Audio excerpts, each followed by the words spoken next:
Vamos caminhar à luz da palavra do Senhor, para a glória do Senhor. Semana passada a gente começou apresentando a história de Josafá, dizendo que ele, como filho de um homem piedoso, mas que tinha, ao final da vida, deixado de confiar no Senhor e passado a confiar na sua própria força e também na ciência, tecnologia, dos médicos. Então, de certa forma, a sua fé se esvaiu, se enfraqueceu e ele foi achado em falta diante do Senhor. E Josafá assume o trono e resolve que vai buscar o Senhor de coração, e busca o Senhor. Começa a fortalecer o reino, especialmente as trincheiras das fronteiras com Israel, que é um povo vizinho, e nessa época um povo inimigo, especialmente na época do seu pai, tinha sido um povo inimigo de Judá. E quando Josafá toma as diretrizes, ele começa a buscar o Senhor, ele vê a palavra do Senhor se espalhando pelo seu reino, ainda que isso não resulte necessariamente do povo começar a buscar o Senhor, mas essa passa a ser a meta de Josafá, e ele faz isso com muita dignidade, com muita presteza. Nós estamos chegando agora no capítulo 18 da sua Bíblia, por favor. Esse capítulo 18, segundo livro das Crônicas, capítulo 18, esse capítulo 18 apresenta para a gente desse caminho, o momento em que Josafá se fortaleceu e a semelhança do seu pai, parece que na força que ele tinha adquirido, na confiança em si mesmo e na sua estratégia, no seu trabalho, ele parece ter começado a se perder um pouco. E ele se desencaminhou, achando que na sua santidade e até na sua qualidade de homem de Deus, ele poderia ajudar a um ímpio sem que Deus o tivesse vocacionado para isso. E ele se perde mesmo, ao ponto de depois Deus fazer questão de dizer para ele: olha, quem foi que me comissionou para essa obra? Que é possível então de fazer o que eu não me chamei para fazer, e porque você resolveu se associar com o ímpio. Então, essa história de hoje é uma história bem complicada, por assim dizer. Não é um texto fácil da gente interpretar. Eu procurei estudá-lo primeiro à luz da própria palavra, e depois eu procurei alguns comentários para me ajudar a entender melhor. Mas falo para os irmãos de coração, eu estou aqui em fraqueza e posso dizer com toda sinceridade no meu coração que há coisas que são elevadas demais para mim, que quando leio na palavra eu não consigo entendê-las na profundidade que está na palavra. E talvez seja o seu caso, talvez não. Eu sei que esse texto tem falado ao meu coração que as insondáveis riquezas de Deus de fato são insondáveis, e que as coisas que acontecem lá no trono, diante de Deus soberano, elas acontecem muitas vezes de forma que nós não conseguimos explicar. E essas coisas que nós não explicamos, elas por vezes tendem a se tornar para nós uma espécie de agulha que não desceu. A gente comeu, mas ficou na garganta, travando a gente, fazendo a gente engasgar. E a Bíblia é muito sábia. As coisas que estão ocultas, elas pertencem a Deus, elas não pertencem aos homens. Então a gente não deve se engasgar com aquilo que a gente não compreende, mas a revelação total das Escrituras serve para nós como a verdadeira interpretação das Escrituras. Então eu vou seguir um princípio hermenêutico bem saudável para a gente interpretar esse texto.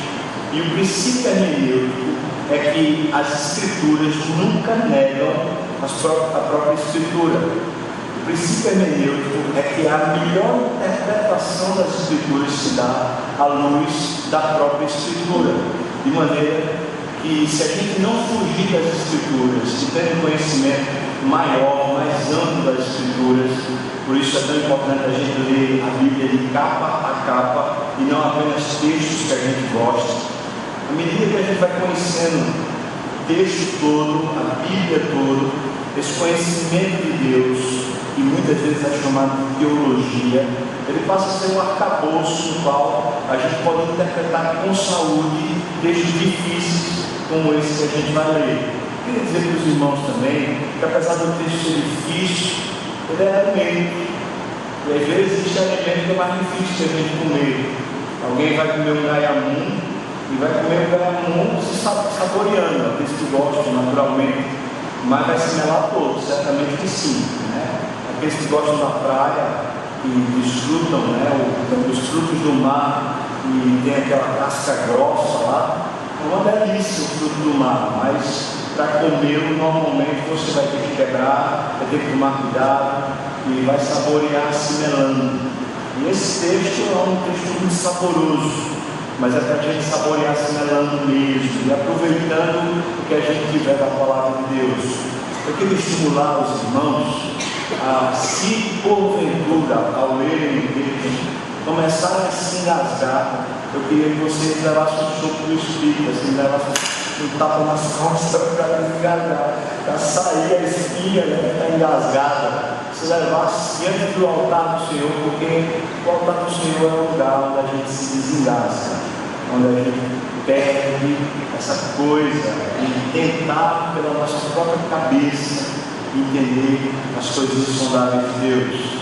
Tenho como palavra de Deus, está escrito lá em Colossenses, que os tesouros e as riquezas de Deus estão ocultas em Cristo, e só Cristo para revelá-las para nós. Também tenho, com certeza, baseado em João capítulo 16, que aquele que nos conduz a toda a verdade é o Espírito Santo, que é o único capaz de interpretar fielmente a palavra. E o Espírito, que é o que inspira a palavra, que escreve a palavra, esse Espírito Santo, ele não pode negar-se a si mesmo, portanto ele não se contradiz. Então o Espírito Santo é aquele que pode conduzir eu e você às riquezas insondáveis de Jesus, nos fazendo prosperar naquele dia atrás. Tenho por certeza que está escrito em Isaías capítulo 55, que a palavra de Deus, quando lida e quando interpretada, ela tem um propósito de Deus e não um propósito dos homens. Sendo assim, aquilo que Deus pretende fazer comigo através desse texto, Ele o fará. E aquilo que Deus pretende fazer com você nessa manhã, ou depois dessa manhã, através dessa palavra ministrada, certamente Ele o fará. O texto de Isaías diz que Ele faz como lhe apraz. Então, por mais que eu tenha intenções, quando leio o texto e o exponho, as minhas intenções nunca se equiparam às intenções de Deus. E as intenções de Deus são as que valem de verdade e as que Ele faz prosperar. Portanto, eu estou aqui em fraqueza, tanto fraqueza de saúde, a fraqueza também humana, como também em fraqueza espiritual, porque sei que a força do Senhor só se dá na nossa fraqueza. Então, nessa fraqueza que a gente vai ler. Vamos ler o capítulo 18, é um capítulo 24 versículos, e nós vamos ler todo esse capítulo e ainda os 3 primeiros versículos do capítulo 19, tá bom? Prestem atenção a esse texto, que ele é maravilhoso. Tinha Josafá, presta atenção como começa. Tinha Josafá riquezas e glória em abundância, e aparentou-se com Acabe. Ao cabo de alguns anos, foi ter com Acabe em Samaria. Acabe matou ovelhas e bois em abundância para ele e para o povo que viera com ele, e o persuadiu. Essa palavra persuadiu aqui no original hebraico traz a ideia de alguém que está aliciando, tentando desviar da fé. A palavra que equivale a uma apostasia.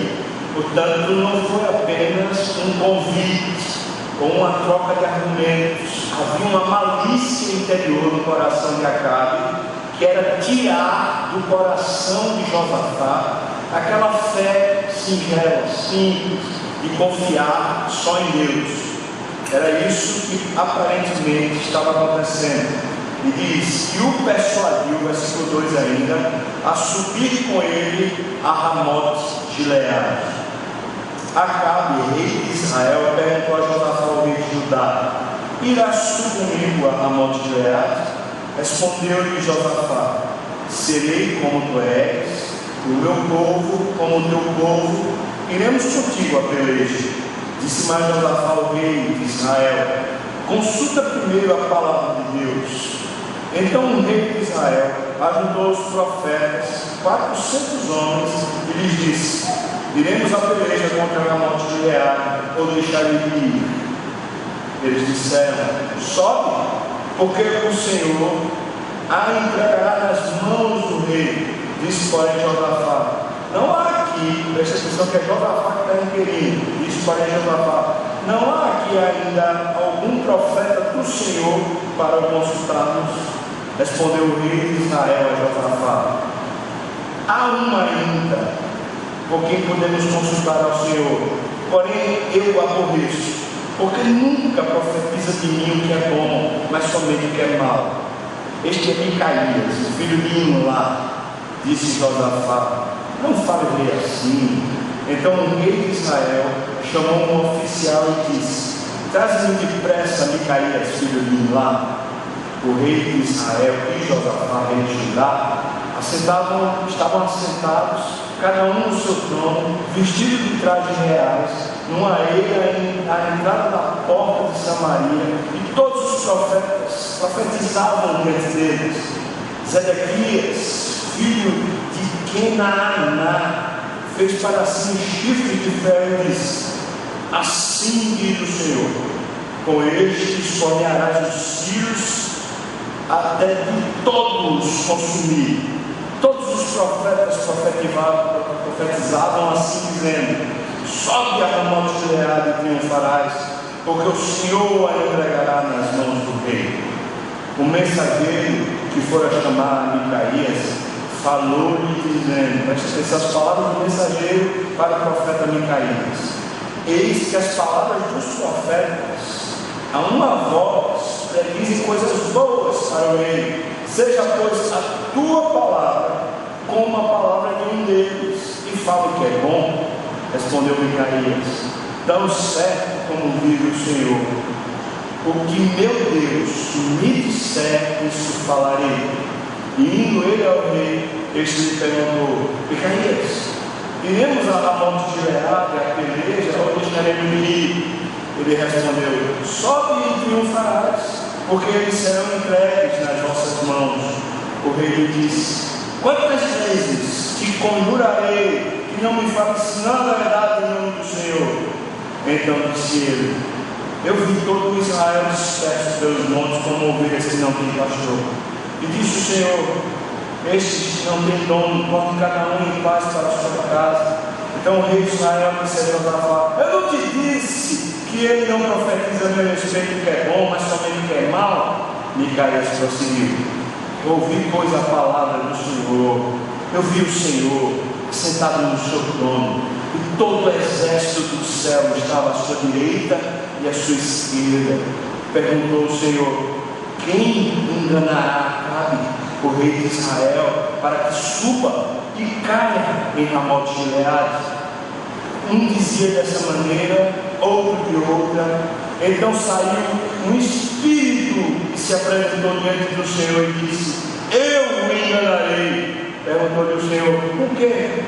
Respondeu ele: sairei e serei um espírito mentiroso na boca de todos os seus profetas. Disse o Senhor: tu o enganarás e ainda prevalecerás. Sai e faz-o assim. Eis que o Senhor pôs o espírito mentiroso na boca de todos estes teus profetas, e o Senhor falou o que é mal contra ti. Então Zedequias, filho de Kenaaná, deu uma bofetada, deu uma bofetada em Micaías e disse: por onde saiu o Espírito do Senhor para falar a ti? Disse Micaías: eis que o verás naquele mesmo dia, quando entrares de câmara em câmara para te esconderes.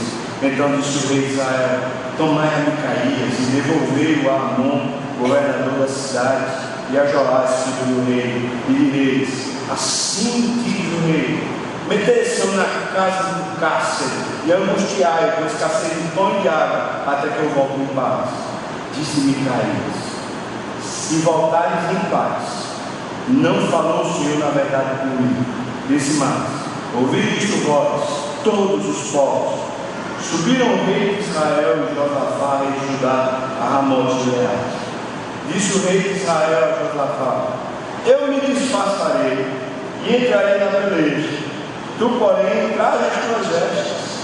Disfarçou-se, pois, o rei de Israel e entraram na peleja. Agora o rei da Síria dera ordem aos capitães dos seus carros, dizendo: não pelejareis nem contra pequeno nem contra grande, mas somente contra o rei de Israel. Vendo os capitães dos carros a Josafá, disseram: este é o rei de Israel. Portanto, a eles se dirigiram para o atacar. Josafá, porém, gritou, e o Senhor o socorreu, e Deus nos desviou dele. Vendo os capitães dos carros que não era o rei de Israel, deixaram de perseguir. Então um homem empesou o arco e, atirando ao acaso, feriu o rei de Israel por entre as juntas da sua armadura. Então disse este ao seu cocheiro: vira e leva-me para fora de combate, porque eu estou gravemente ferido. A peleja tornou-se renhida naquele dia. Quanto ao rei, segurou-se a si mesmo em pé no carro de fonte dos círios até a tarde, mas ao pôr do sol morreu. Josafá, o rei de Judá, voltou para sua casa em paz, para Jerusalém. O vidente Jeú, filho de Hanani, saiu ao encontro do rei Josafá e lhe disse: presta atenção, palavra de Deus por boca de Hanani, boca de Jeú: devias tu ajudar ao perverso e amar aqueles que aborrecem o Senhor. Por isso caiu sobre ti a ira da parte do Senhor. Boas coisas, contudo, se acharam em ti, porque tiraste os postes ídolos da terra e dispuseste o coração para buscares a Deus. Amém. Ó Pai, tu sabes a fraqueza que está aqui sobre mim, mas eu sei o poder que está sobre ti, Deus. Eu peço que seja esse poder mais do que a fraqueza que se evidencia aqui entre nós, Deus. Por isso te peço, toma-me nas tuas mãos, e faz o que te apraz, e abençoa todos que aqui estiverem ouvindo essa palavra, Senhor. Nos guarda pelo amor do teu nome, Senhor, em nome de Jesus. Amém. Esse texto fala de descaminhos. Claramente, no capítulo 19, nós não vimos a repreensão de Deus a Josafá. E a repreensão é bem simples, não é nada complicado. Deverias tu amar ao perverso? Deverias tu ajudar aquele que eu não tenho prazer? Essa pergunta de Deus fala sobre vocação, sobre chamado, sobre a responsabilidade que temos de fazer a obra de Deus aqui na terra. E o que encontramos? Nós encontramos nesse texto basicamente dois nomes como sendo os protagonistas.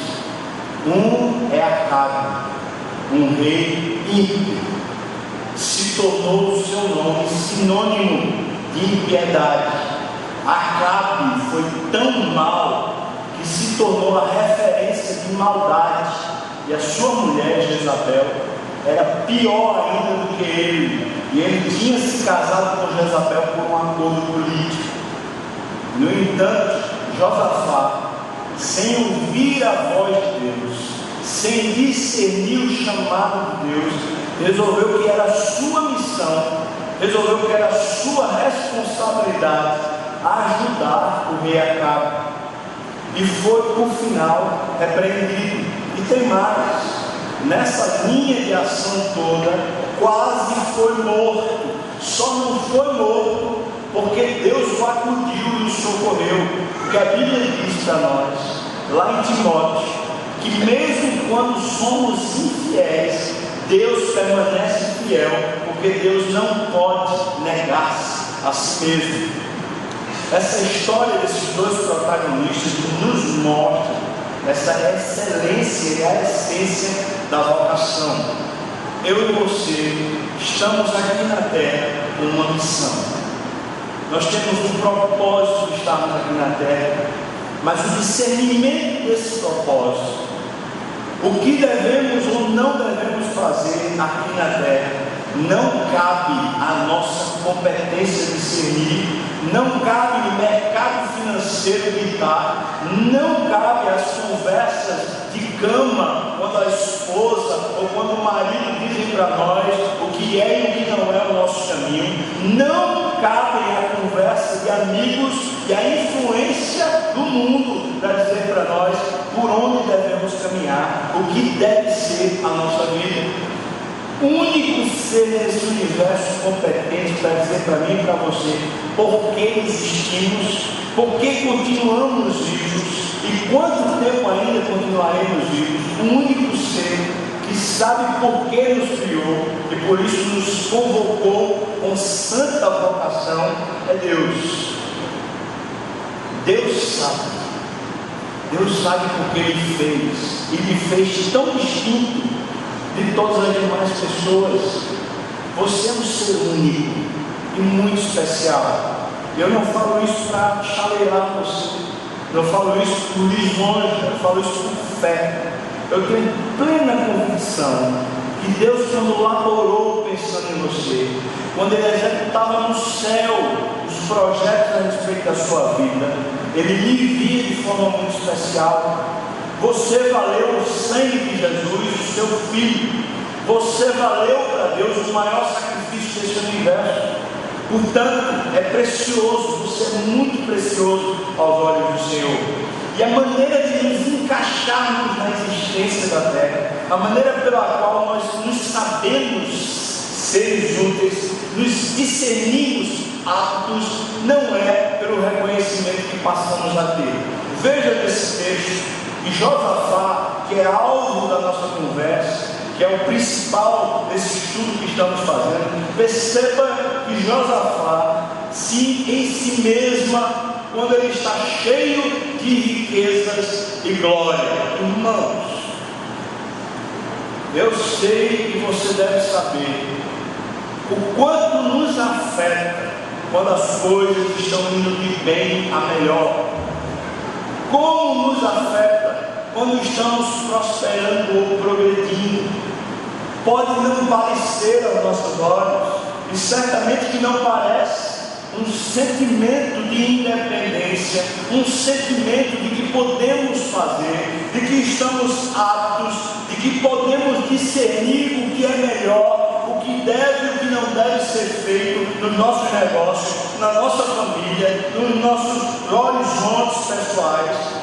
Esse discernimento normalmente se torna duro ou se torna até perdido quando nós estamos vivendo os dias melhores. Isso é incrível, porque parece que naqueles dias onde existe névoa, onde existe obscurecimento, onde existe contestamento, onde existe todo sufoco e angústia e lamento, aqueles dias os nossos olhos espirituais parecem que estão muito mais aptos para discernir a vida de Deus e os caminhos de Deus e a dependência de Deus e ser realmente guiados pelo Espírito do que os dias onde o sol brilha, onde vemos claramente o horizonte, onde claramente as coisas estão indo de bem a melhor. Esses dias de Josafá eram os melhores dias, por assim dizer. Ele tem paz, ele é respeitado. E se você percebeu no capítulo 17, quando a gente começou a leitura lá no sermão passado, você viu que uma das primeiras coisas que ele fez foi fortalecer todas as suas trincheiras e fronteiras contra Israel, justamente o reino de Acabe. Ele tinha medo, e eu falei isso aqui semana passada. Ele tinha medo das invasões que poderiam vir, das guerras que poderiam ser feitas. E agora, esse medo parece que se tornou para ele a sua grande glória, porque ele entendeu ou percebeu que agora não havia mais isso. E quando ele deixou o medo, não pela fé, mas deixou o medo por causa da segurança que lhe parecia, fruto do seu próprio trabalho, fruto da sua própria conquista, quando ele deixou o medo para se sentir seguro pela sua própria força, foi aí que ele começou a se desencaminhar. E eu tenho visto isso sucessivamente acontecer na minha vida, mas também na vida de irmãos amados.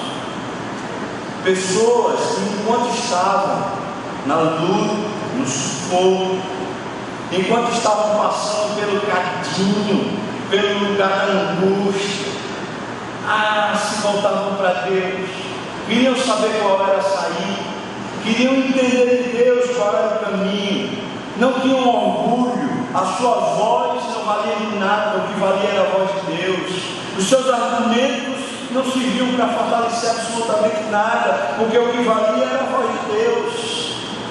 Mas depois que cresceram, eu estou querendo falar aqui com homens que têm os seus 40 anos, homens que têm aí os seus 35, homens que estão com 50 anos. Eu fico pensando, meu Deus, o que vai ser do meu futuro? Eu espero em Deus poder prosperar, eu espero em Deus poder ter cada dia melhor, e poder ser melhor mesmo, inclusive em qualidade de vida, em ganho. Eu pretendo isso, sonho para esse negócio, porque isso eu acho que é da natureza de Deus em nós. A gente almeja dias melhores, porque a glória não vai ser realmente dias melhores. Mas eu digo a você, irmãos, eu tenho muito medo do que vai ser nos meus 50 anos. E não vai demorar muito para eu chegar no quarto. Do que vai ser nos meus 60 anos, quando a vida aparentemente já tiver feito esses caminhos comigo, e eu me sentir de alguma maneira apto. Porque até os 30 anos eu me sentia como alguém que estava o tempo todo sendo avaliado. Será que vai dar certo ou não vai dar certo essa vida? Havia um esforço, uma dedicação, uma coisa para a coisa dar certo. Mas depois de algum tempo, depois que as coisas dão certo, depois que chega a aposentadoria, depois que chega um tempo de calmaria, um tempo onde a gente já foi reconhecido, já ganhou algum elogio, já ganhou alguma placa, já ganhou algum recurso, talvez esse seja o grande perigo da nossa vida, e nessa hora, em vez de a gente ter argumento para basilar a nossa vida, em vez de a gente determinar as coisas pela nossa experiência, pela nossa competência, ou pelo que eu acho, a gente realmente depender de Deus vivo. Porque eu vou dizer uma coisa para você, irmão, a nossa missão só acaba quando a gente morre. E quando a gente morrer e for chamado por Deus, sim, naquele dia o Senhor vai ver as nossas obras, e a nossa missão vai passar diante do Senhor, e ali é que Ele vai dizer: foste fiel no pouco, sobre muito te colocarei, entra no gozo do teu Senhor. Mas também Ele vai poder dizer: servo mau, negligente, tu não andaste nos meus caminhos. Perceba a reprimenda que o Espírito traz para nós da fato do homem de Deus. Tu deverias ter te associado com o ímpio, tu deverias ter resolvido ajudar aquele a quem eu não tenho prazer. Que coisa perigosa, porque me parece, enquanto eu estudava, enquanto eu orava a respeito desse texto, me parece que as intenções que haviam no coração de Josafá eram as melhores. Me parece que ele está tão cego por causa do seu status, por causa daquilo que ele adquiriu, ele está tão cego por causa do próprio enobrecimento pessoal, que ele não consegue mais discernir caminhos de Deus, e ele se acha apto para ajudar, ele se acha apto para qualificar pessoas, para conduzi-las, ele acha que ele já tem como abençoar, ele acha que já tem como salvar. Eu O texto nos diz uma coisa terrível, logo no versículo 1 do capítulo 18, diz que Josafá aparentou-se com Acabe. Irmãos, há um acordo político sendo feito. O filho de Josafá, aquele que vai ser rei depois de Josafá, ele está se casando com a filha de Acabe, a filha de Jezabel. Esse homem está cometendo um desatino, uma torpeza. Jezabel já é conhecida como uma mulher totalmente ímpia. Jezabel adora ídolos. Jezabel, ela instituiu em Israel uma série de cultos de promiscuidade, de sacrifícios, inclusive humanos. A coisa era tão feia em Israel. No entanto, Josafá está tão certo de que ele pode abençoar, que ele pode transformar, que ele pode fazer uma bênção na vida dos outros, que ele aceita que seu filho, o sucessor do trono, se case com uma ímpia. E esse acordo que foi feito parecia aos olhos de Josafá um excelente negócio, porque aquele grande medo que havia interior de Israel invadir Judá, com esse acordo político está resolvido. Eles agora não precisam mais ter medo de nada, está tudo resolvido, o problema foi resolvido. Agora nós somos parentes, agora nós somos amigos. E em cima dessa aliança familiar, agora surgiu uma responsabilidade, e você sabe disso. Todo casamento, toda aliança que se faz, seja uma aliança de matrimônio, ou seja uma aliança no comércio, quando alguém se torna parceiro, quando alguém se torna de alguma maneira corresponsável, os empregados que nós colocamos, de alguma maneira se tornam responsáveis por áreas, por afinidades, por responsabilidades no nosso negócio.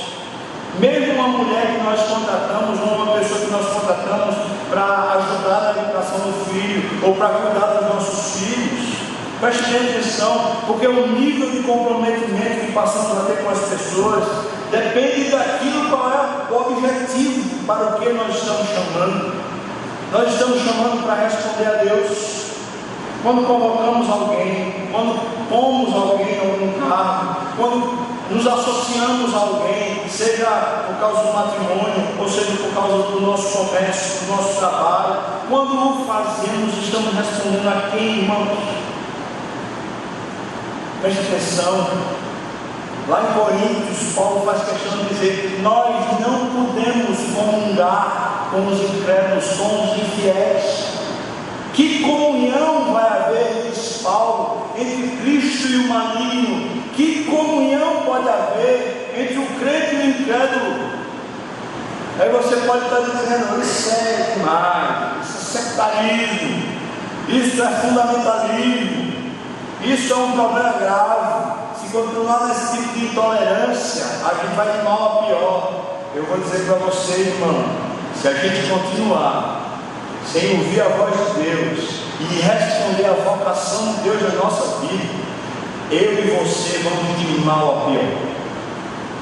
Corremos risco de vida. Mais do que isso, nós corremos risco de apostasia, porque a sedução que se faz, como a sedução que Acabe fez com esse homem santo, Josafá, a sedução era a sedução de apostasia, do tipo: para que confiar tanto em Deus? Para que depender de Deus? Para que esperar em Deus? Se quando nós nos aliançamos, se quando nós nos ajuntamos, nós somos capazes de resolver, nós temos condições de resolver. Para que esperar no Senhor? Para que orar? Para que depender? Se nós, eu e você juntos, nós temos condição de superar, de vencer, de fazer bons negócios, de nos tornarmos melhores, de nos tornarmos mais ricos, de nos tornarmos mais novos. Esse eu vejo uma grande armadilha. Sabe por quê? Porque lá no coração de Deus sempre houve o desejo de o seu povo, Judá e Israel, fossem um só povo. Mas desde a desobediência de Salomão, quando o reino se dividiu e os filhos, ou melhor, o filho de Salomão assumiu Judá, e Jeroboão assumiu o reino do norte, que é Israel, A partir daquela divisão, Jeroboão fez uma estratégia de iniquidade para Israel, para que o povo não viesse adorar a Deus. E desde essa separação, que não era mais uma separação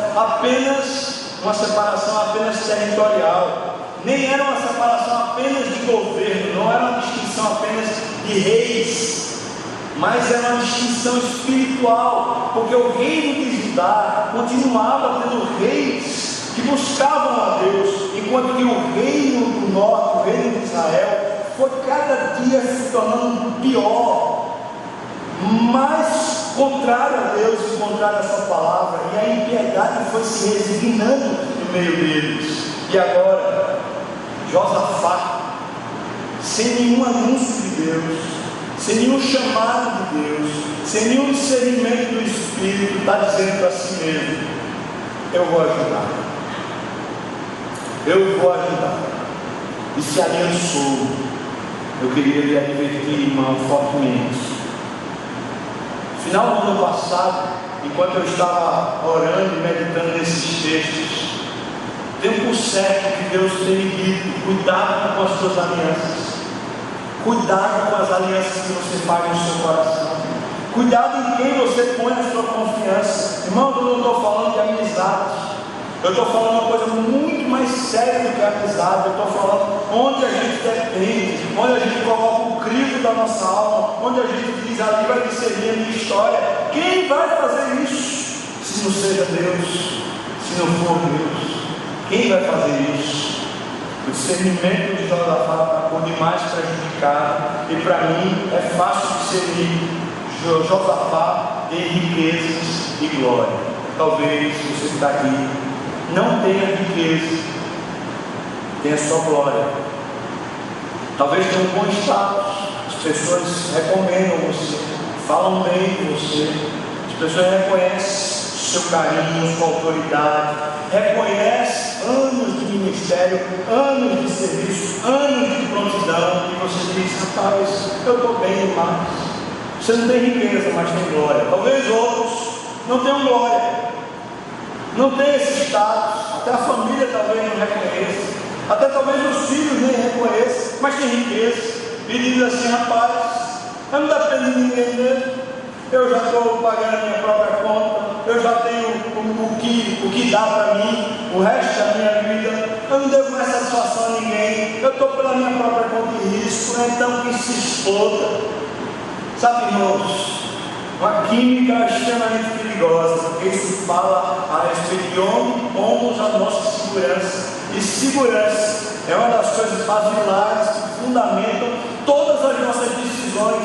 Nenhum de nós decide claramente, decide com consciência correr risco de morte, a não ser por uma causa que julgue valer a sua própria vida. Nenhum de nós se põe em risco voluntariamente, a não ser quando julga que o risco vale a conquista. Sendo assim, quando nós estamos pensando sobre sustento, segurança, fundamento, nós precisamos saber o que é que Deus nos demanda. Porque Jesus colocou nesses termos: quem quiser salvar a sua vida, perderá. Mas quem perde a vida por amor de mim, vai achar.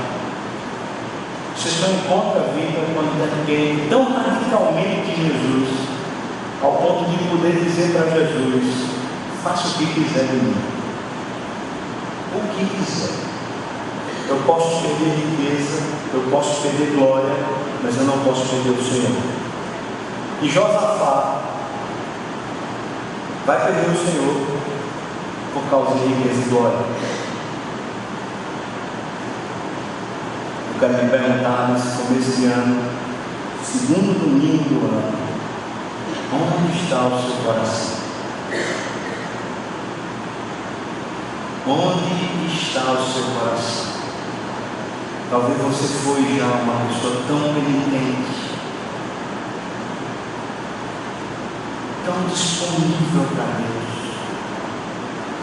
Talvez em quesitos Você foi uma pessoa tão humilde diante de Deus, realmente com uma disposição tão sincera de que Deus lhe conduzisse os passos.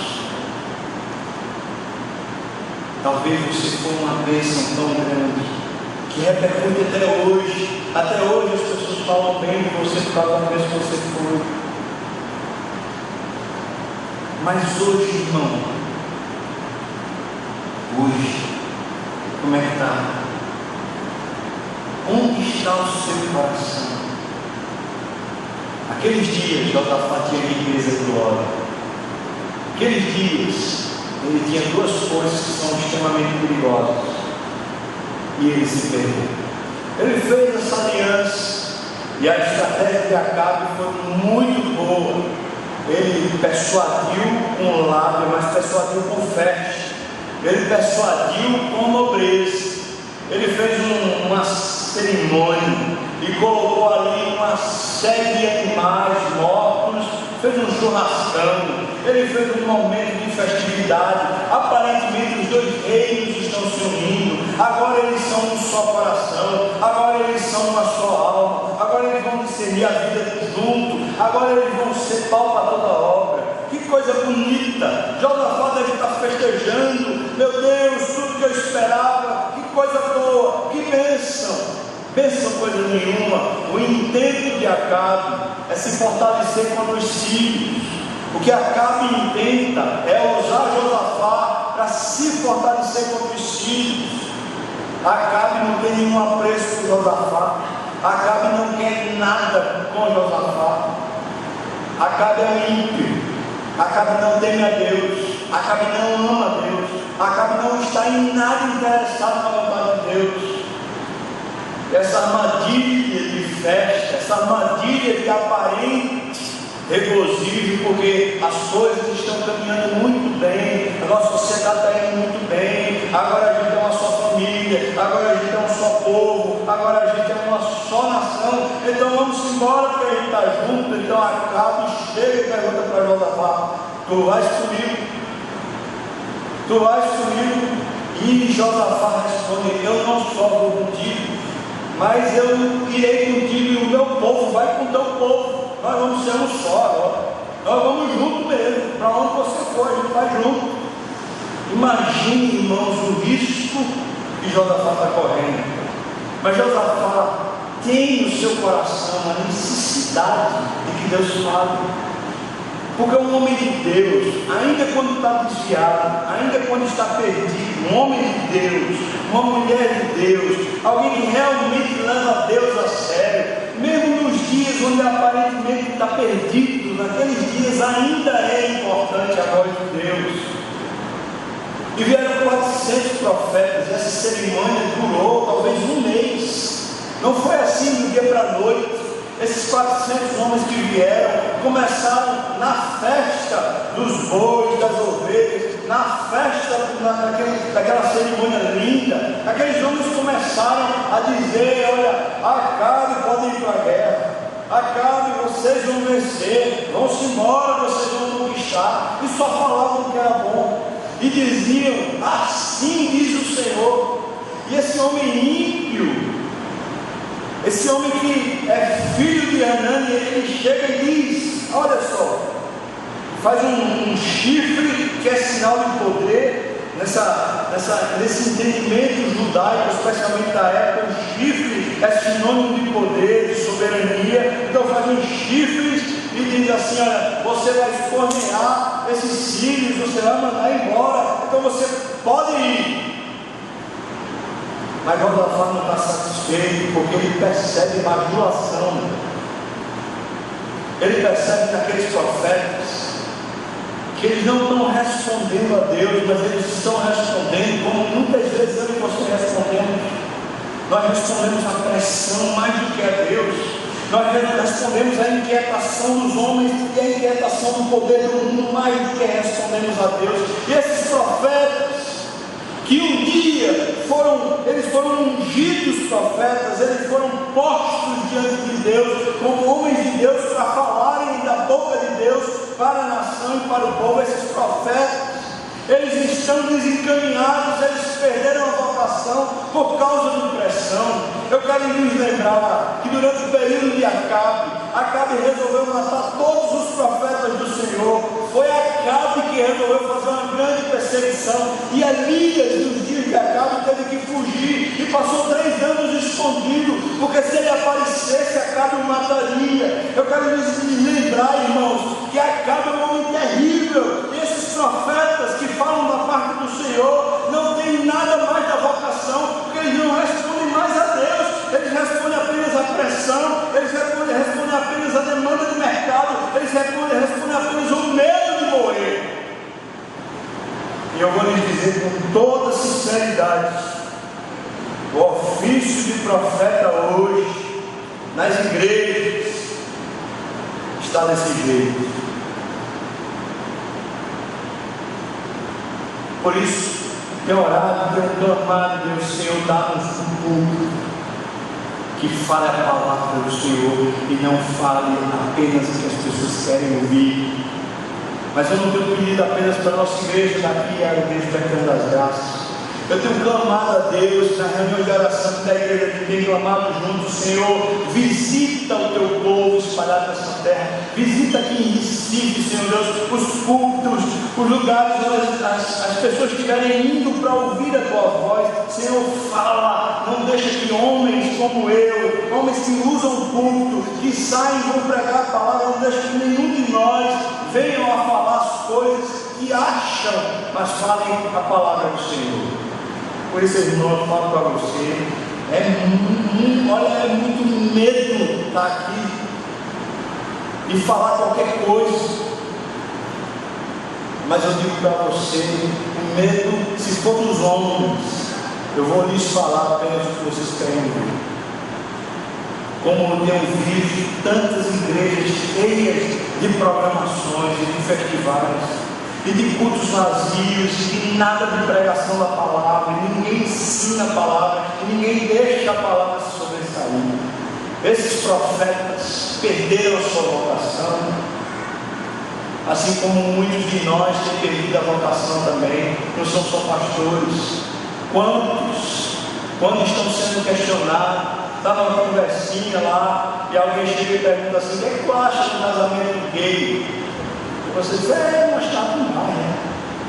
Como assim? É ignorância ou é vacilo?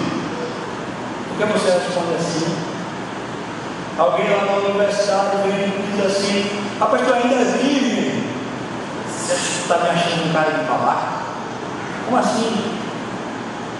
Quer dizer que aquele que permanece fiel e espera no Senhor é um babaca? Como assim, irmãos? Tem muita gente que se tornou falso profeta, que não consegue mais dizer a voz de Deus ao mundo, seja no procedimento, ou seja realmente levantar a voz e falar. Sabe por quê? Porque tem medo. Tem medo de como vai ser visto, tem medo de como vai ser medido, tem medo de perder amizades, tem medo de perder posição, tem medo de perder emprego, tem medo de perder a glória, tem medo de perder a honra, tem medo de perder a riqueza. E esses profetas eram mais nobres, porque eles tinham medo de perder a vida. É um medo mais nobre, conquanto seja pecado do mesmo jeito. E o que aconteceu? Essa cegueira espiritual não chegou a Josafá, porque Josafá disse: tem que ter alguém que fale da parte do Senhor.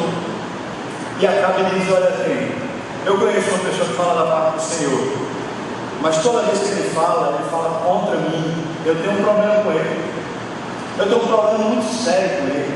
A palavra que é usada aqui quando ele fala de Micaías, que diz que ele tem eu aborreço, quer dizer, eu tenho um ódio. Aquele homem, quando aparece, tem vontade de matar. É isso que ele está dizendo. Eu tenho um cara que, quando vem falar comigo, vem falar da parte de Deus para mim, eu tenho a vontade de matar. Eu não gosto do que ele fala, eu não gosto daquela pessoa. Aquela pessoa, toda vez, vem falar o que não deve comigo.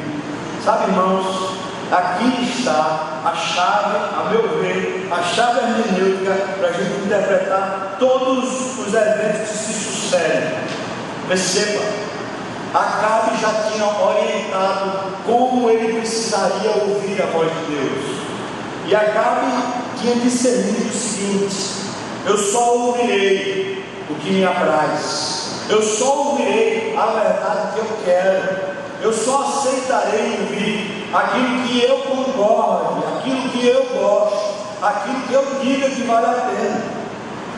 E qualquer pessoa que fale uma verdade de Deus, que seja contrária ao que eu quero, ou ao que eu aceito, ou à minha verdade, qualquer um que fale essa outra verdade, para mim é uma pessoa malquerida, uma pessoa que tem animosidade, que tem um problema.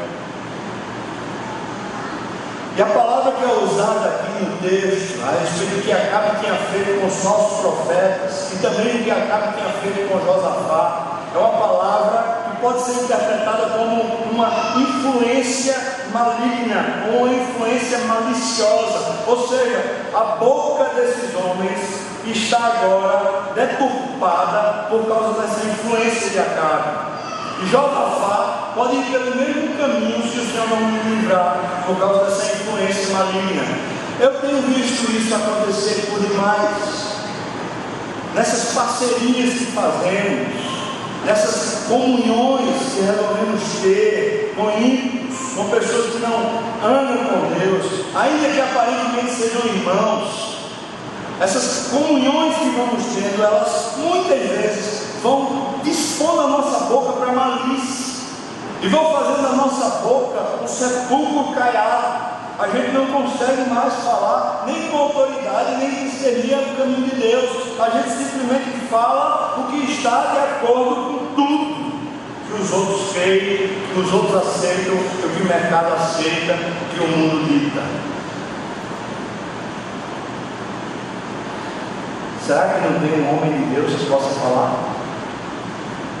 Essa é a pergunta de Josafá. Tem Micaías. Chama ele e deixa ele falar. E Micaías, quando chega, ele vai e diz: pode ir para a guerra, pode ir, você vai vencer. Acontece que essa fala, de alguma maneira, o discernimento de Josafá e do próprio Acabe Micaías está mentindo. Não pode ser que pela primeira vez Micaías fale o que é bem ou o que é bom para mim. Não é possível. Micaías, você está mentindo. Existe algum engano, algum engodo acontecendo. Revela a verdade, Micaías. Fala de verdade. Fala o que está de verdade acontecendo. O que é que Deus acha desse negócio? Irmãos, eu vou lhe dizer uma coisa. Nós precisamos dessa atitude para um avivamento pessoal. Deus, o que de fato o Senhor pensa, o que de fato está no teu coração a respeito dos meus procedimentos, o que de fato está no teu coração a respeito dos meus caminhos, o que é que o Senhor está olhando e está vendo, o que é que o Senhor acha. Eu pretendo fazer isso. Esse ano nós temos uma agenda para a igreja, nós pretendemos fazer 2 cursilhos, pretendemos fazer acampamento, fazer retiro, pretendemos fazer o retiro de carnaval, nós pretendemos fazer evangelização, nós pretendemos fazer tanta coisa. Deus, o que é que tu pretendes? Mas falar da igreja é fácil, porque quando eu falo da igreja, eu falo de um grupo de pessoas que discernem juntos. Difícil é falar de mim, difícil é falar da minha casa, difícil é falar dos meus caminhos pessoais.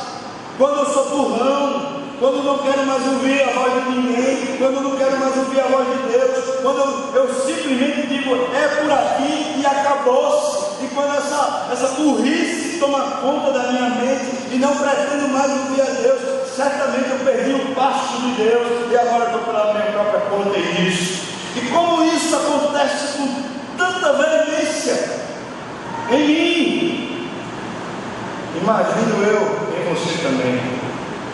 Em vez de ouvir, se aquietar, Deus, o que tu queres, enquanto o Senhor não falar, enquanto o Senhor não for, eu não arredarei o pé, eu não irei para canto nenhum, eu não farei coisa nenhuma. Essa dependência real que sossega o coração, que traz paz, que traz alento, e às vezes traz um sentido, ou traz um sentimento de incapacidade, um sentimento de mãos fechadas ou de mãos sem ação, mas ao mesmo tempo traz uma paz, porque diz para nós: só farei, só caminharei, só andarei quando Deus se mover, quando Deus agir, quando Deus quiser, quando Ele revelar, quando Ele for, quando Ele, não quando eu. Não tem idade para isso, não tem prazo de validade para isso. Enquanto tivermos fôlego aqui na terra, irmãos, é para isso que estamos. Como precisamos para um avivamento pessoal, essa atitude que Josafá teve e até Acabe teve. Qual é a verdade de Deus? O que é que ele está pensando? Quais são os planos dele? O que é que ele intenta? E Micaías abriu o verbo, falou: eu vou lhe dizer o que foi que aconteceu. E agora, nesse momento, o texto se torna para nós essa espinha que eu lhe falei, porque ela fica atravessada. Como é que eu vou discernir esse negócio? Agora perceba, irmãos, a chave hermenêutica para a gente interpretar o que está acontecendo lá é esse tipo de atitude que Acabe já estava tendo. Acabe não quer ouvir a voz de Deus. Acabe está obstinado. Acabe discerniu qual é o seu projeto, discerniu qual é o seu plano, discerniu qual é o seu caminho. Acabe já está resignado, resolvido. Acabe já sabe o que tem que fazer. Eu quero lhe dizer, irmãos, há muitos de nós resignados que sabem o que tem que fazer, mas não sabem o que Deus quer. E Acabe está assim. E quando estamos assim como aconteceu com Faraó, que estava endurecido de coração e não ouvia a voz de Deus, por mais que houvesse sinais, por mais que houvesse prodígios, por mais que houvesse fala e pouca de Deus na terra, Faraó não conseguia ouvir Josafá. Agora precisa ouvir, porque ele intenta fazer a vontade de Deus, mais do que ele intenta fazer a vontade de Acabe. Mas Acabe não. Acabe não se interessa pela voz de Deus. Eu quero lhe dizer, corremos um imenso risco quando a voz de Deus é por nós calada, quando não suportamos mais participar do culto, quando não suportamos mais assistir um sermão, quando não suportamos mais ler a Bíblia, quando não suportamos mais congregar com a igreja, quando ficamos inquietos, quando a nossa mente divaga, quando não temos tempo para realmente aprender, para sossegar e para crescer, quando a nossa alma está tão inquieta que não há mais espaço para Deus. Eu quero lhe dizer, irmãos, corremos um risco imenso de só sobrar. Porque o que está acontecendo no céu é revelado nas Escrituras agora, naquela hora, enquanto Acabe ficava com o coração fechado, no céu, no trono de Deus, Micaías está vendo o que está acontecendo. Essa janela que se abre é apenas uma janelinha de nada para a gente ver um episódio que está acontecendo no reino de Deus. E lá no céu visitam ou aparecem ou vão na presença de Deus anjos e demônios. Você precisa entender isso. Eu não estou falando isso por elucidação própria, mas se você ler Jó capítulo 1, ler Jó capítulo 2, você vai ver que no fim dos tempos os anjos, a milícia celestial, o exército dos céus compareceu perante o Senhor e Satanás compareceu junto. E você precisa entender isso, que essa janela que está sendo aberta a respeito do que acontece lá no céu é apenas uma janela. Portanto a gente não pode ter grandes conclusões a respeito do de lá que não está revelado. É apenas uma janela para um episódio que se encapsula e para nós tem que se fechar nessa cápsula. Perceba, Deus sentado no trono, essa posição é a posição da majestade. Isso já é para calar a boca de Josafá, mas também calar a boca de Acabe. Quando Micaías diz: eu vi foi o rei de verdade, eu vi foi ele discernindo lá, e o que ele tinha discernido, o que Deus já tinha discernido no seu trono é: eu vou enganar Acabe. Porque Acabe não suporta a verdade, porque Acabe não tem nenhum afeto por mim, porque Acabe pouco se interessa pelo que eu tenho a dizer. Então eu vou lhe dar o que ele quer. vou dar exatamente o que a alma dele deseja. Eu vou dar a ele o fim que ele deseja. E o fim que ele deseja é morte. Porque ele não me quer, nem me busca, nem me deseja, nem quer a minha voz. Então o que ele quer é o próprio engano do seu coração. E eu vou lhe dar os desejos do seu coração. Então eu poderia dizer de forma chocosa, eu poderia dizer para você: cuidado com o que você deseja, especialmente obstinadamente. Agora eu preciso lhes falar, fazer um apêndice. Existe um tipo de convicção espiritual. Eu estava ouvindo Ronaldo Lidório lá em Campinas, quando ele pregava uma palavra grega chamada pleroforia, que é o tipo de convicção espiritual que Deus dá, não que o homem tem. Não é uma competência humana, mas é um tipo de resignação que Deus dá. É na dependência do Espírito, é na competência da força do braço do Senhor. Não é por elucidação pessoal, mas é fé, é convicção de fé, é coisa de Deus dentro do coração. A pleroforia, por exemplo, foi o que sustentou a dona Irã Hudson enquanto estava na Birmania. Quando durante mais de 16 anos ele não conseguiu ver uma viva alma sendo salva, e ainda assim continuou. Quando viu a sua mulher sendo morta, e ainda assim continuou. E continuou pregando o Evangelho por uma pleroforia, uma convicção que não era um embrutecimento, mas era a dependência profunda do Espírito de Deus. Tirado a apêndice, então vamos voltar para a nossa teimosia, que não é pleroforia, porque não tem Espírito de Deus, mas tem vaidade, tem ego, tem a gente dono da situação. O que tem é glória e riqueza, o que tem é majestade nossa, e não o trono de Deus. E no meio desse embrutecimento da nossa alma, Deus, como está escrito lá em Romanos capítulo 1, Ele entrega a gente a nossa própria vaidade. E Deus está com o seu exército dos céus. Diz o texto que havia anjos ou espíritos à sua direita e espíritos à sua esquerda. O texto nos revela qual é a conjuntura do céu, e essa aparente distinção que está sendo feita para que você entenda. Não eram todos iguais no céu. Na presença de Deus nem todos eram iguais, havia uns da direita.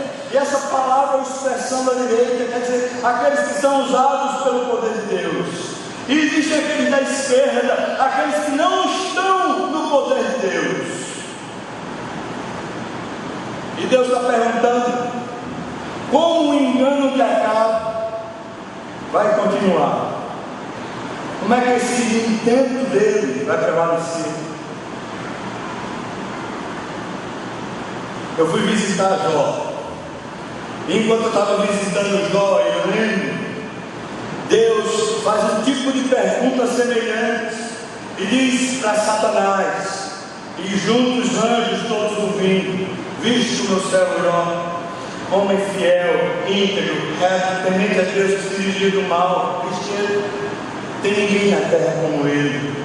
E o diabo diz assim: também é fácil, de graça ele tem ao Senhor. Não é de graça não, Deus. O Senhor cobriu ele com cetro, protegeu ele, tira tudo para ver. E Deus, não o diabo, Deus diz: pode tirar, mas não toca nele. E o diabo foi e tirou. E no segundo encontro, Deus disse para o diabo: viste o meu servo Jó, ele continua perfeito, ele não transgrediu. E o diabo diz: é fácil, toca na sua saúde, toca no seu corpo, olha, osso por osso, pele por pele, carne por carne. Se ele for tocado, ele vai amaldiçoar o Senhor. E Deus disse: pode tocar, mas não mata. Eu quero que você veja, Deus é Senhor absoluto até do diabo. Deus governa tudo. Não há nada nesse universo, nada que aconteça na terra que esteja fora do controle poderoso de Deus. Ele controla todas as coisas. Na sua mão há força e poder, e com Ele está o engrandecer. Ele sustenta todas as coisas do universo. E você pode dizer: eu não entendo. E eu vou dizer para você: eu também não, porque esse negócio é maravilhoso demais para mim. Que glória é essa? Que ser estupendo é esse chamado Deus, que habita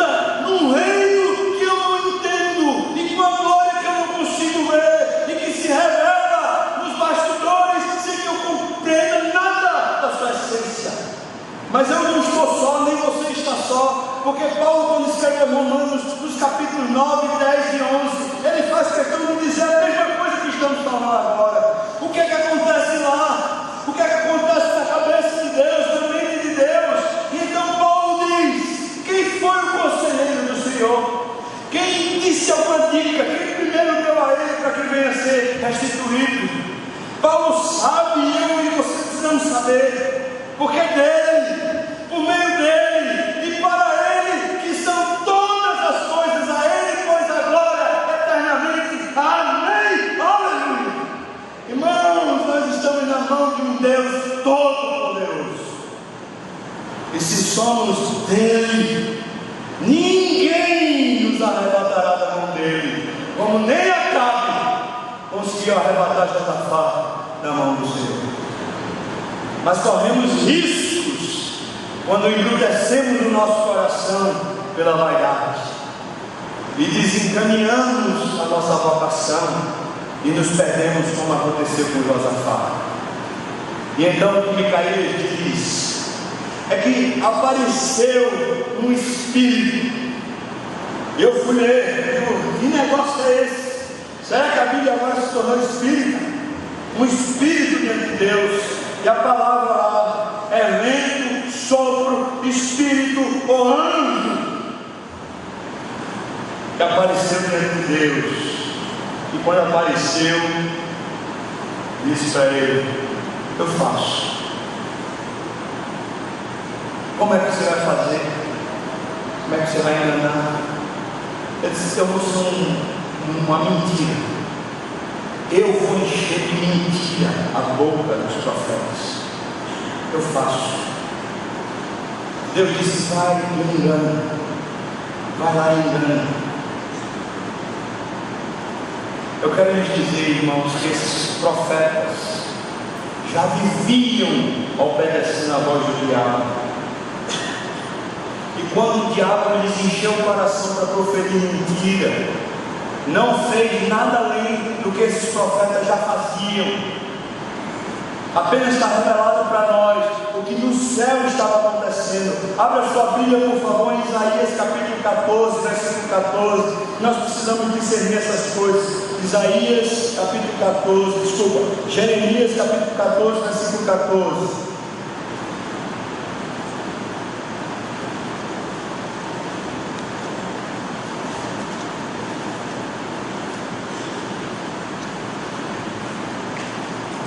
Veja Jeremias, capítulo 14, versículo 14, que aqui diz para nós, diz assim: disse-me o Senhor, isso é Jeremias, os profetas, eles profetizam mentiras em meu nome, nunca os enviei, nem lhes dei ordem, nem lhes falei. Veja o que eles profetizam: visão falsa, adivinhação, vaidade e o engano do seu íntimo é o que eles vos profetizam.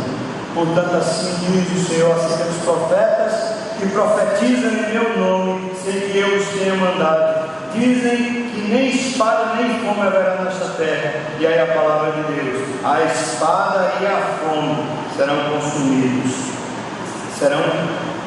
A espada e a fome serão consumidos esses profetas. Perceba, irmãos, que isso sempre aconteceu. E Deus está revelando para nós, lá em Jeremias, que quando os profetas falam por essa boca, falam aquilo que não é de Deus, além de enganarem, eles falam da vaidade e dos desejos e das alucinações que todos os outros que querem ouvir essas mesmas mentiras se alimentam. Em outras palavras, os profetas já eram mensageiros do diabo, e o diabo encheu de mentira ainda mais para enganarem. Mas Acabe já era um homem cheio do diabo, e quando ouviu a voz do diabo, então ele se sentiu mais seguro ainda, por causa do engano no seu coração. Eu preciso dizer para você que mentira nenhuma se sustenta diante de nós, quando nós estamos querendo e vivendo a verdade. Davi dizia: Senhor, tu te agradas da sinceridade no íntimo, não da sinceridade que os outros veem, mas da sinceridade no íntimo. Irmãos, alguém que se deixa maquiar ou manietar por mentiras, por jeitinhos, começa uma sina de destruição em si mesmo e vai se perdendo, pode ter certeza. E por fim, agora tomado de engano, Acabe vai e é morto.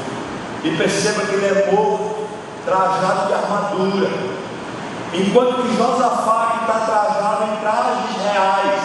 Preste atenção, porque nos trajes reais o que há é muita riqueza e pompa, mas não há armadura, ele não está protegido para a guerra. Mas perceba que Deus o protege, enquanto que Acabe, todo armado e como se fosse apenas um guerreiro normal, termina sendo morto pelo seu próprio engano e vaidade, porque ele não quis ouvir a voz de Deus. Os descaminhos nunca acontecem fora do nosso coração. Os descaminhos não estão por causa dos outros. Nós nos associamos com os outros por causa dos descaminhos do nosso coração. A culpa não é de ninguém fora de nós. Nós só perdemos esse caminho de reforma pessoal, de avivamento pessoal, de crescimento pessoal por nós mesmos. Então você pode culpar o seu marido e pode dizer: foi ele que é negligente comigo, ele que me ajuda, ele que fica com aquelas ideias, ele que fala aquelas besteiras.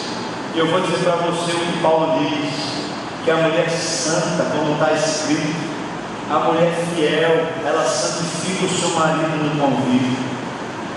Aí você pode dizer: é a esposa, essa mulher ímpia, ela fica falando coisas que não deve, ela fica me pressionando, me julgando, botando um peso no universo das minhas costas. Eu vou dizer para você: mentira, porque o homem santo também santifica a sua esposa no convívio. Eu vou lhe dizer uma coisa, irmão: só somos desencaminhados pelo nosso próprio coração. Mas uma vez desencaminhados no coração, talvez por causa da riqueza, ou talvez por causa da vaidade, dessa glória e honra que recebemos, uma vez tomados no coração de vaidade, o que fazemos? Nós nos associamos com quem não presta, para validar ou para confirmar nossa vocação. Ao final disso, nós descobrimos que é um caminho de morte. Como é que você está hoje? Eu preciso do Senhor demais. Não para saber com quem eu vou me associar ou com quem não vou me associar. Eu preciso do Senhor para saber os caminhos dele para mim. É mais do que associação. Onde eu devo estar? Com quem eu devo estar? O que eu devo estar fazendo?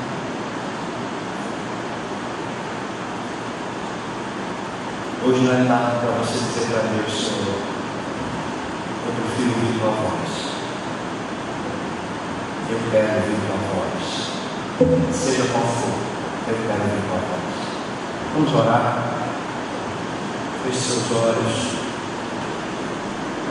Se hoje você está assim disposto, junto comigo,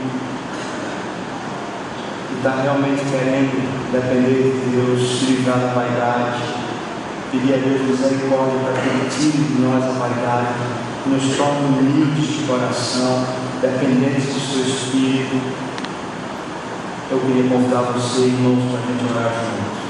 Então, aquele que tiver com essa disposição, querendo realmente se livrar da vaidade, querendo ouvir a voz de Deus, ser tocado pelo Espírito, queria chamar você a sair do seu lugar, vir aqui para frente, para a gente orar junto, dizendo para Deus isso: Senhor, tem misericórdia, muda o meu coração. Se essa é a sua oração, irmão, eu queria convidar você a sair do seu lugar e vir para cá, para a gente orar junto. Saia do seu lugar e venha. Você está dizendo isso: quero lhe ouvir, Senhor, quero ter um coração humilde e penitente. Tenha o Senhor que ouve a sua voz e realmente quer conhecer os caminhos do Senhor, quer depender do Senhor, ser encaminhado pelo Espírito. Venha para cá, irmão, para caminhar com você, quero orar com você. Eu estou orando pela minha própria vida, e Deus sabe quanto eu preciso. Sai do seu velho.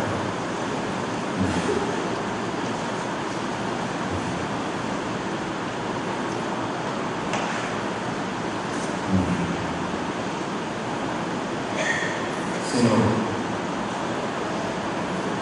nós saímos do lugar que a gente está precisando. Que a gente está precisando.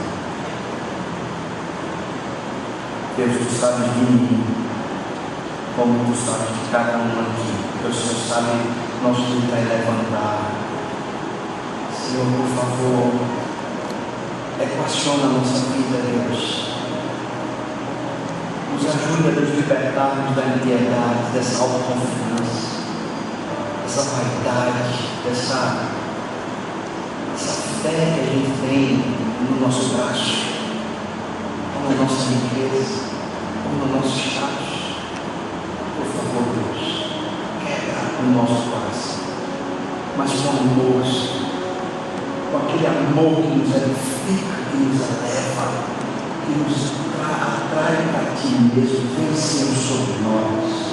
Oh, abrace meus irmãos, enche-os com teu Espírito, inunda a alma deles com fogo santo e traz novas experiências contigo, novo entendimento do Senhor, realização pessoal naquilo que te atrai, Senhor. Abençoa os casamentos, abençoa pessoas individuais aqui. Abençoa, te peço, Senhor, histórias de vida que são desacreditadas em falência. Abençoa, Pai. Oh, derrama teu Espírito sobre nós e nos fortalece. Derrama sobre nós esse poder, Pai. Que a gente seja realmente fiel ao Senhor em todos os caminhos. Nos abençoe, Pai, em nome de Jesus. Amém.